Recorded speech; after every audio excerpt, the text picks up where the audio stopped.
नमस्कार. आपल्या प्रत्येकाच्या आत, आपल्या प्रत्येक कृतीमागे, प्रत्येक विचारामागे काहीतरी अदृश्य शक्ती काम करत असतात.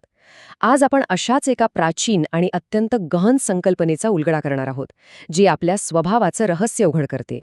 कधी विचार केलाय का की ठरवूनही आपल्याला कधीकधी खूप राग का येतो किंवा कधीतरी एकदम आळस का येतो, काहीच करावंसं वाटत नाही?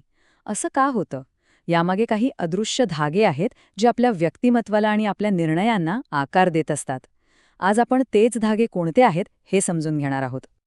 ह्या सगळ्या प्रश्नांची उत्तरं आपल्याला मिळतात भगवद्गीतेच्या 14व्या अध्यायात. याचं नावच आहे गुणत्रय विभागयोग. हा अध्याय म्हणजे खरं तर आपल्या स्वभावाच्या रहस्याची एक किल्लीच आहे.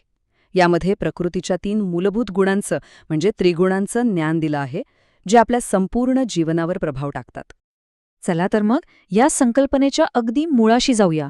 गीता या अदृश्य शक्तींना गुण असं म्हणते आणि गीता आपल्याला सांगते की हे संपूर्ण भौतिक जग आणि त्यातला प्रत्येक जीव या 3 गुणांनीच बांधलेला आहे. हे गुण म्हणजे सोप्या भाषेत सांगायचं तर एका ऑपरेटिंग सिस्टीमसारखे आहेत. जसं आपल्या नकळत कम्प्युटरमध्ये बॅकग्राऊंडला सॉफ्टवेअर चालू असतं, तसंच हे गुण आपल्या नकळत आपले विचार, आपल्या भावना आणि आपली कर्म प्रोग्राम करत असतात. आपण जगात जे काही अनुभवतो ते सगळं या 3 गुणांच्या मिश्रणामुळेच.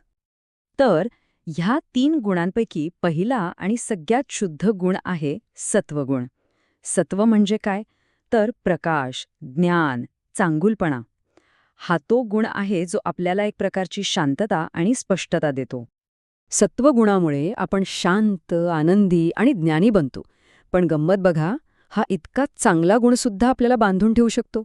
कसं? तर सुखाच्या आणि ज्ञानी असण्याच्या भावनेला चिकटून राहिल्यामुळे. मी किती आनंदी आहे, मला किती ज्ञान आहे, या विचारांमध्येच आपण अडकतो आणि नकळतपणे या गुणाला बांधले जातो. आता वळूया दुसऱ्या गुणाकडे, रजोगुण. ही आहे ऊर्जा, कृती आणि इच्छेची शक्ती. जगातल्या बहुतेक घडामोडींना, धडपडीला हीच शक्ती चालना देते. रजोगुण म्हणजे सतत काहीतरी करण्याची धडपड, नवनवीन इच्छा आणि मोठी महत्वाकांक्षा. या गुणामुळे माणूस प्रचंड काम करतो, पण तो त्या कर्माच्या फळामध्ये अडकून बसतो.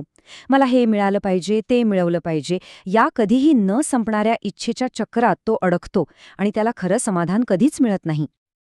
गीतेतला हा श्लोक पहा, किती अचूक वर्णन आहे. रजोगुण वाढला की काय होतं? ही आसक्ती, ही लालसा, ही धडपड, हे सगळं माणसाला सतत अस्वस्थ ठेवतं. आणि आता येतो शेवटचा गुण, तमोगुण. हा आहे जडत्वाचा, अंधाराचा आणि भ्रमाचा गुण. तमोगुण म्हणजे काय? तर आळस, झोप, निष्काळजीपणा आणि एक प्रकारचा भ्रम. हा गुण माणसाच्या विचार करण्याच्या शक्तीवर, त्याच्या विवेकबुद्धीवर जणू काही पडदाच टाकतो. यामुळे माणूस निष्क्रिय बनतो, त्याला योग्य आणि अयोग्य यातला फरक कळत नाही आणि तो अज्ञानाच्या अंधारात अडकून राहतो. आणि हा एक खूप महत्त्वाचा मुद्दा आहे. गीतेवरच्या अनेक भाष्यांमध्ये असं म्हटलंय की आजची आपली आधुनिक संस्कृती, जी सततच्या धावपळीला म्हणजे रजोगुणाला आणि भौतिक मनोरंजनाला म्हणजे तमोगुणाला जास्त महत्त्व देते, ती या 2 गुणांच्या प्रभावाखाली आहे. आणि यामुळेच आपला समाज खऱ्या आध्यात्मिक ज्ञानापासून कुठेतरी दूर चालला आहे. चला, आता या 3ही गुणांची एकदम सोप्या पद्धतीने तुलना करूया.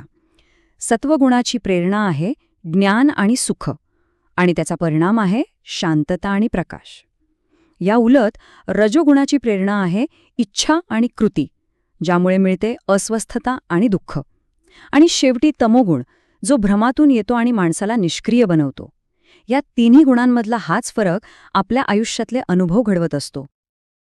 मग आता सगळ्यात महत्त्वाचा प्रश्न येतो, जर आपण या 3 गुणांनी इतके बांधलेलो असू, तर यातून बाहेर पडण्याचा काही मार्ग आहे का? हा प्रश्न खूपच महत्त्वाचा आहे, नाही का? आपण खरंच या गुणांचे गुलाम आहोत का? तर गीता सांगते नाही. यातून बाहेर पडण्याचा, याच्या पलीकडे जाण्याचा एक मार्ग आहे.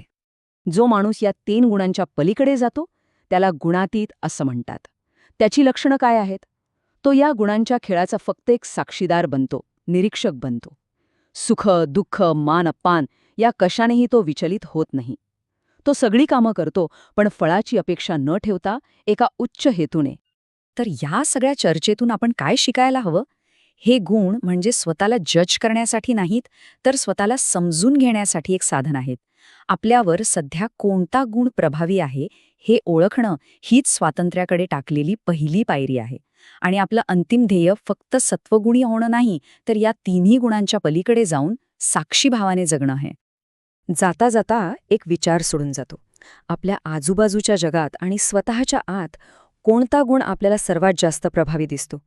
आणि विचार करा, जर आपण त्या गुणाच्या प्रभावापलीकडे गेलो तर आपल्या जीवनात काय बदल होऊ शकेल? यावर नक्की विचार करा.